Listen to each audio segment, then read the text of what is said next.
नमस्कार दोस्तों, मैं कुंवर आपका अपने चैनल कुंवर मंत्रा में बहुत बहुत स्वागत है। आज हम सभी डिस्कस करेंगे the fundamental unit of life के बारे में, अर्थात जीवन की मौलिक इकाई। बहुत ही सरल भाषा में, बहुत ही आसान भाषा में मैं कुंवर मंत्रा आपके अपने चैनल कुंवर मंत्रा में बहुत बहुत स्वागत है। देखिए, जब भी हम कुछ पढ़ते हैं उसके पहले बेस के बारे में थोड़ा सा जानते हैं। और हम पढ़ क्या रहे हैं बच्चों? बायोलॉजी पढ़ रहे हैं। चलिए, बहुत सुंदर, हम आगे देखते हैं।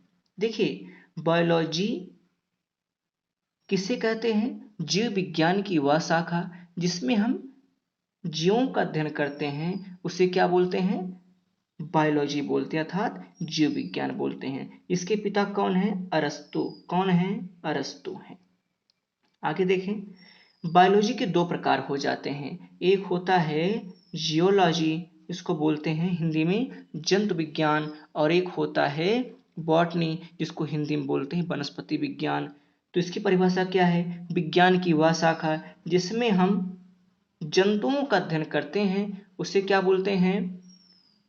जंतु विज्ञान या जियोलॉजी बोलते हैं। इसके पिता अरस्तु हैं। और इसके बाद क्या है? बॉटनी, जिसको बोलते हैं वनस्पति विज्ञान। विज्ञान की वह शाखा जिसमें हम पेड़ पौधों का अध्ययन करते हैं उसे क्या बोलते हैं? वनस्पति विज्ञान। इसके पिता कौन? थियोफ्रेस्टस है। अब देखिए, आप जान गए बायोलॉजी के बारे में। बायोलॉजी माने जीव विज्ञान, जिसमें हम जीवों का अध्ययन करते हैं। लेकिन इस नाम का सर्वप्रथम प्रयोग किसने किया? जैसे कोई बच्चा पैदा होता है, उसका नाम कोई रखता है, रमेश, मुकेश, पीयूष, आदर्श नाम रखा जाता है। उसी प्रकार से नाम रखा जाता है किसका? बायोलॉजी का। कौन रखता है? लैमार्क व ट्रेविरैनस रखते हैं। किस सन में? 1802 ईस्वी में रखते हैं। तो सबसे अच्छा क्वेश्चन कि बायोलॉजी शब्द का सर्वप्रथम प्रयोग किसने किया? लैमार्क व ट्रेविरैनस ने किया। अब हम आगे देखते हैं। हमने देखा, क्या हम सब पढ़ रहे हैं मिलके बच्चों? जीवन की मौलिक इकाई। तो जीवन को भी जानना क्या है? बहुत ही आवश्यक है। लाइफ को भी जानना आवश्यक है। जीवन जो होता है जीवों की एक विशिष्ट क्रिया है। सबसे पहले ये जानेंगे, जीवन को ना तो छू सकते हैं ना तो देख सकते हैं। और लाइफ एक नश्वर है, मरणशील है। लेकिन जीवों के कुछ विशिष्ट लक्षणों के द्वारा हम जीवन को क्या कर सकते हैं? पहचान सकते हैं, या जिंदा है या मुर्दा है, अर्थात लिविंग थिंग्स या नॉन लिविंग थिंग्स है। देखिए, श्वसन करते हैं, उत्सर्जन करते हैं, मेटाबॉलिज्म करते हैं, अर्थात उपापचय करते हैं, बहुत सारी क्रियाएं करते हैं जिनके आधार पर हम जीवों को क्या कर सकते हैं? पहचान सकते हैं। और कोशिका, और क्या? मौलिक इकाई। कोशिका को जीवन की मौलिक इकाई कहते हैं।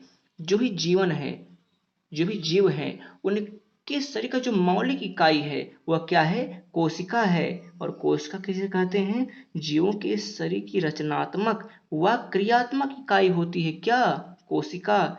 जितने भी जीव हैं, चाहे वह पौधे के रूप में हो, चाहे वह जंतु के रूप में हो, सभी के शरीर का निर्माण किससे होता है? कोशिकाओं से होता है।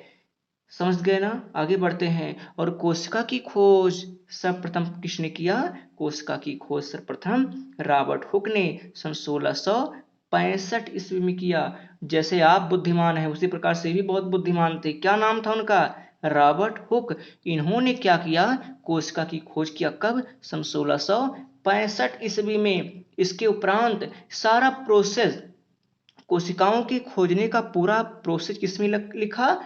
माइक्रोग्राफिया में लिखा। अभी हम लास्ट में आपसे पूछेंगे ये क्वेश्चन, किसमें रखा? लिखा माइक्रोग्राफिया में रखा। फिर आप जैसे एक बुद्धिमान वैज्ञानिक आए जिनका क्या नाम था? एंटोनी वान ल्यूवेनहॉक नाम था। क्या नाम था? एंटोनी वान ल्यूवेनहॉक नाम था, ल्यूवेनहॉक था नाम। उन्होंने क्या किया? जीवित कोशिकाओं की खोज की। सर्वप्रथम जीवित कोशिका की खोज का श्रेय किसको जाता है?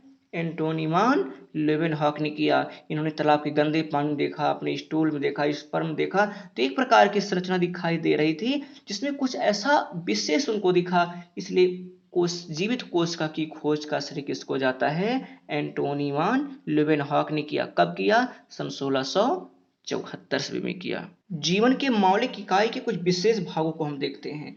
सबसे बड़ी कोशिका बच्चों, कोशिका पता चल गया। कोशिका जीवों के शरीर की सबसे छोटी रचनात्मक व क्रियात्मक इकाई होती है, अर्थात इसमें रचना होता है। और क्या करते हैं? क्रिया करते हैं, बहुत सारी क्रियाएं करते हैं। और सबसे बड़ी कोशिका किसकी होती है? शुतुरमुर्ग का अंडा। शुतुरमुर्ग का अंडा जानते हैं ना, जो अंडा होता है बच्चों, वह एक कोशिका होती है। मुर्गी का अंडा भी है, चाहे गौरैया का अंडा है, कौवा का अंडा है, सब एक कोशिकाएं होती हैं। और सबसे बड़ा अंडा किसका? शुतुरमुर्ग का अंडा। इससे हमको यह पता चल गया सबसे बड़ी कोशिका कौन सी? शुतुरमुर्ग का अंडा। सबसे छोटी कोशिका के बारे में चर्चा कर लेते हैं, जिसका नाम क्या? माइकोप्लाज्मा। सबसे लंबी कोशिका कौन सी होती है? तंत्रिका कोशिका, अर्थात पैर से लेकर के सर तक जो सूचनाओं का आदान प्रदान करती है, उसका क्या नाम है? तंत्रिका कोशिका। और मनुष्य में सबसे बड़ी कोशिका, यहां बड़ी होनी चाहिए थी, मैंने लंबी लिख दिया, गलती, सॉरी। मनुष्य में सबसे बड़ी कोशिका क्या होती है?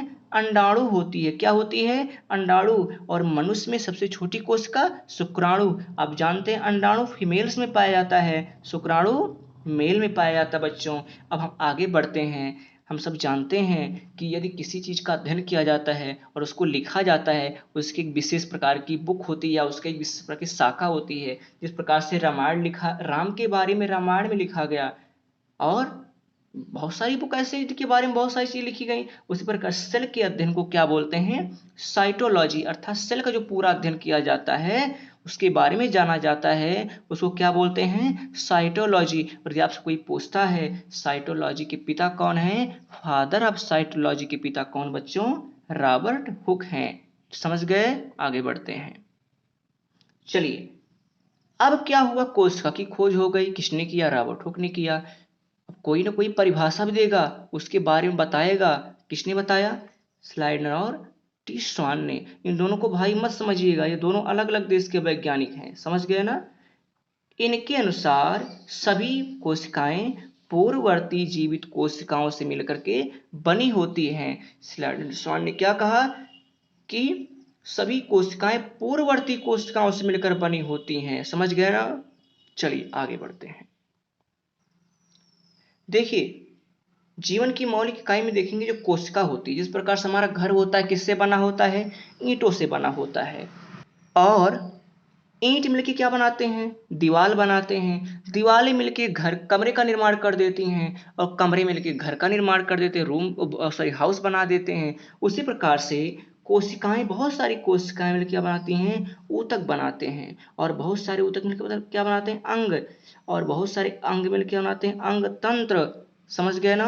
और बहुत सारे अंग मिलकर बनाते हैं, शरीर का निर्माण करते हैं। अर्थात बहुत सारे सेल मिलकर टिश्यू बनाते हैं, टिश्यू मिलकर ऑर्गन बनाते हैं, ऑर्गन मिलकर ऑर्गन सिस्टम बनाते हैं, और ऑर्गन सिस्टम ऑर्गेनिज्म बनाते हैं। फिर ऑर्गेनिज्म के पॉपुलेशन हो जाता है। मेरे कहने का मतलब ये है कि सभी चीज का जो बेस है, आधार है, वह क्या है? सेल है। अगर शरीर का बेस, शरीर का आधार क्या है?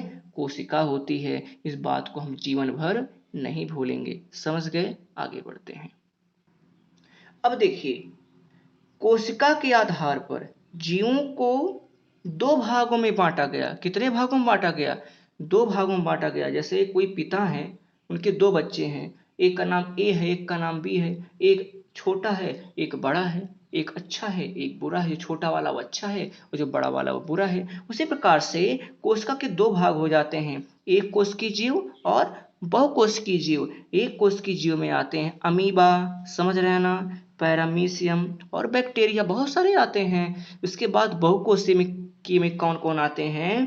फंगी, पौधे, जंतु, बहुत सारे जीव आते हैं। किसमें? बहुकोशिकीय जीव में आते हैं। आप समझ गए? अभी हम आपसे क्वेश्चन हम करना चाह रहे हैं कि रॉबर्ट हुक ने अपना सारा डिस्कस कोशिकाओं किसमें लिखा? बताइए, कमेंट करके बताएंगे आप सब। ठीक है, बहुत सुंदर, कमेंट करके बताएंगे।